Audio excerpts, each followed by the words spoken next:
nagunang balita hatod kaninyo sa Manabo City Information Office. Alang sa atong balita karon.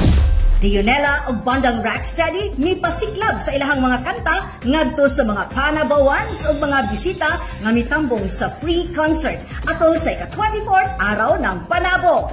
Kahibawan ay kaduhang higayuna ang Rocksteady nga bibisita sa syudad ug wala na pakyas ang mananaway ug nalingaw kini sa mga banat nga hugot nga kanta sa vokalista nga si Teddy.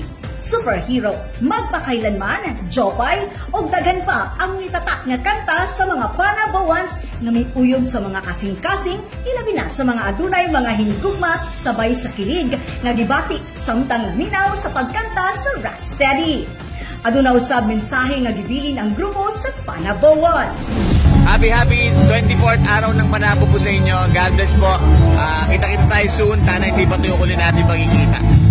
Dugang pa, gipa-inlove usab ni Dionela ang katawhan sa iyahang viral hit song nga Marilag, diin misabay sa ritmo ang mga sumasalmot.